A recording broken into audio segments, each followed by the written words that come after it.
اعوذ باللہ من الشیطان الرجیم، بسم اللہ الرحمن الرحیم۔ آج ہم دیکھیں گے آیت نمبر 22،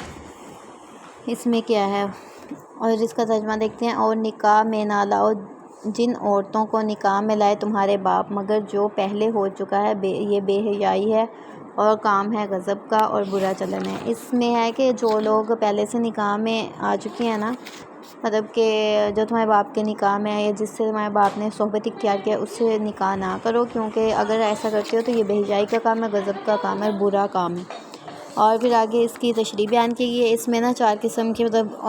عورتوں کی بات کی۔ پہلی تو نسبی کی، مطلب جو ہماری ہوتی ہیں مائیں، نسبت مائیں، بیٹیاں، پھپھو، یہ ساری جو حرام کردہ ہیں وہ۔ پھر آگے انہوں نے ذکر کیا ہے ان آیات میں جو آگے والی ہیں، اس میں ماں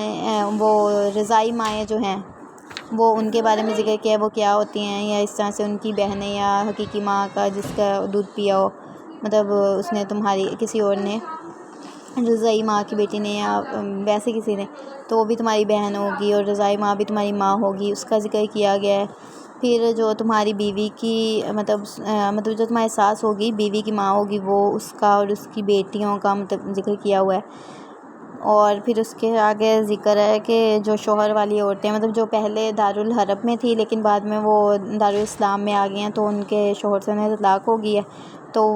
کچھ حیض چکیں گے، پھر اس کے ساتھ نکاح کر سکتے ہو، ان کے ساتھ تم لوگ نکاح کر سکتے ہو۔ اور پھر آگے اس کی تشریح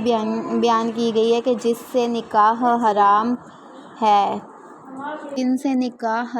حرام ہے۔ پھر بعض محرمات کا انہوں نے ذکر کیا ہے، ان محرمات کا جن سے نا نکاح حرام ہے، اور ان سے کسی بھی صورت میں نکاح نہیں کیا جا سکتا۔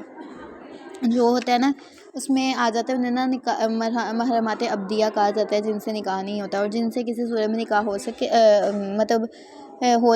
سکتا ہے نا، انہیں نہیں کہتے، غیر ابدیہ مطلب میں آ جائیں گے وہ لوگ، اور ان سے کبھی بھی نکاح نہیں ہو سکتا۔ ایسی کوئی صورتحال نہیں ہوتی جس میں نا وہ حلال ہو جائیں۔ اور یہ 3 قسمیں ہوتی ہیں، ایک جو میں نے آپ کو نسبی پہلے بتائی ہے،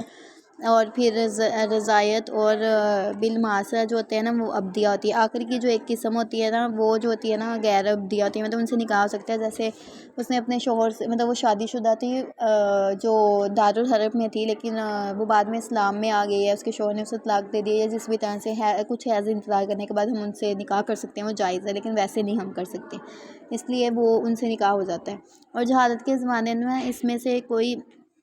عیب نہیں سمجھا جاتا تھا کہ باپ کے مرنے کے بعد جو ہوتی تھی نا اس کی بیوی، مطلب کہ اس کی ماں، اسی سے وہ نکاح کر لیتے تھے۔ اور اللہ پاک نے نا اس کو بے شرمی اور بے حیائی کے کام سے نا، اس طرح کے کاموں سے منع کیا۔ اس کے نا واجب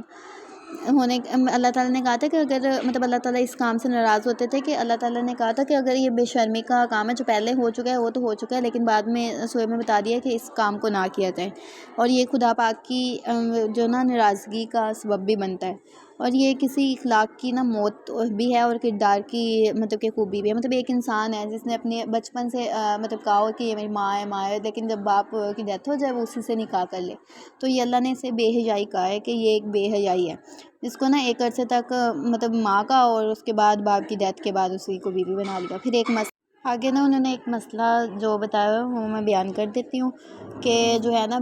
باپ کی جو بیوی ہے، مطلب جو ہے اس سے نکاح جو ہے نا وہ حرام قرار دیا گیا، اس کی کوئی بھی قید نہیں لگائی گئی، اگر وہ مطلب اس کی سوتیلی ماں بھی ہے، اس کے باپ کے ساتھ کوئی ریلیشن نہیں ہے، پھر بھی اس کے باوجود بھی وہ جو ہے نا بیٹے کے لیے حلال نہیں ہوگی، تب بھی وہ حرام ہی رہے گی، اور بیٹا اس سے جو ہے وہ نکاح نہیں کر سکتا۔ اور اس طرح سے نا جو بیٹے کی بیوی سے بھی باپ کا نکاح کرنا درست نہیں ہے، اگرچہ بیٹے کا صرف نکاح ہی ہوا ہو، صرف بیٹے نے اس سے نکاح کیا لیکن اس کے ساتھ ریلیشنز نہیں ہیں، تو بھی جو ہے نا وہ